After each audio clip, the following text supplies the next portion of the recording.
very encouraging.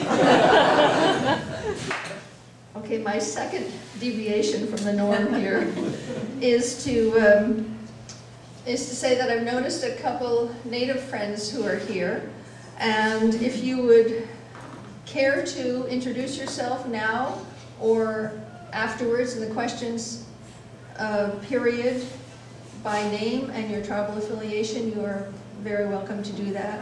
I notice a friend from the Cherokee Nation and someone from distinguished lineage of the Métis, and certain Mandan roots are here as well.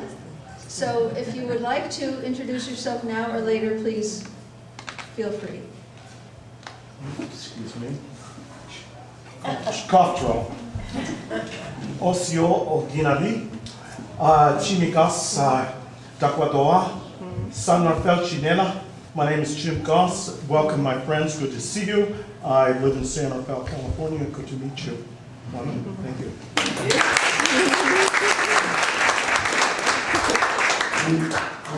Thank you, Jim. Is there anyone else who would like to distinguish themselves? Honshikia, how are you? I am Lynn Ponton from the land of Winnipeg. Thank you. Welcome to you all.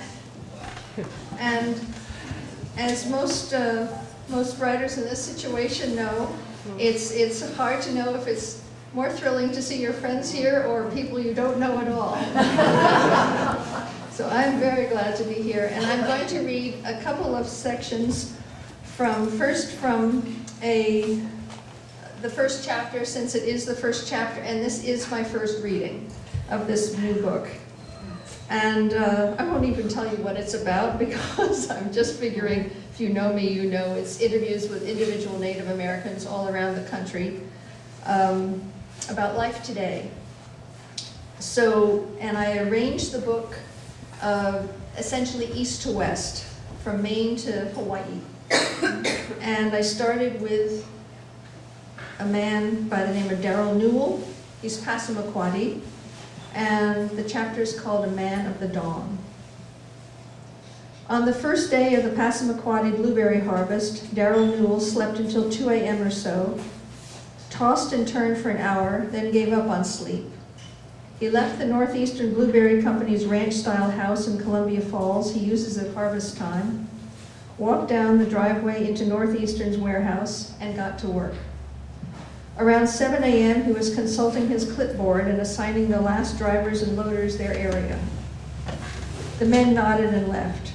Darrell went into the adjoining office, spoke with 2 women working there, including his eldest daughter, Nakia, got some paperwork, and climbed into Northeastern's pickup to head to the Blueberry Barrens himself. A walkie-talkie, seldom mute, hung on the dashboard. A feather hung from the rearview mirror. A ZZ Top CD peeked from a door pocket. As manager of the Passamaquoddy-owned Northeastern Blueberry Company, Darrell is in charge of the tribe's biggest annual event. That meant organizing the harvest's every aspect, from getting the barrens and the 5 sleeping camps operation ready, to hiring 800 or so blueberry gatherers, loaders, and drivers. That meant overseeing everything. I try to orchestrate the flow of things, is how he put it, in a soft, slow baritone, his demeanor reminiscent of old Jimmy Stewart movie roles. He seemed completely unhurried and calm. It appears that I'm stressed, he offered, as he shifted gears and steered west on Route 1. I am, only because so many things are happening at one time. But it kind of plays itself out. Whatever will happen, will happen. Each season is different, similar but different. Darrell is an arresting figure, a tall, slim, dark, craggy, mustachioed man, excuse me, of 49, in t-shirt, jeans, rubber-soled moccasins, a ponytail almost to his waist, his arms adorned with tattoos. His wife Pam, who shares the house at harvest time, along with other family members, said to help me locate him among the warehouse hubbub, he's gorgeous. And of course I would be happy to answer any questions. How did you find your subjects? How did I find my subjects? I Well, the book took me nearly 10 years to write, so it was slow going.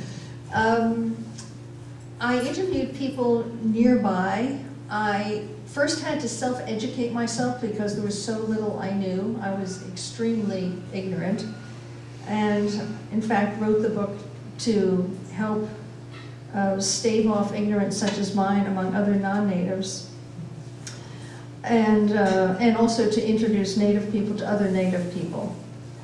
But I found them really through a variety of means. As you know, Beth, my background is in journalism. So I would, for instance, listen to a radio program called Native America Calling almost every day from 10 to 11. And for instance, one day they had on a program about repatriation, and this means museums giving up some of their collections and sometimes their bones so that the claimant tribe can take them back and display them, or in the case of bones, rebury them. And there was such an interesting program, I called one of the people, a non-native expert anthropologist at the University of, at the Field Museum in Chicago, and told her what I was doing, and she put me in touch with a woman who's in the chapter, an Ojibwe woman in northern Minnesota who's very involved with repatriation. That's just one example. I followed all kinds of different leads, and the only time I was feeling that I wanted to do something sort of for publicity, because I don't generally tend to think in those terms.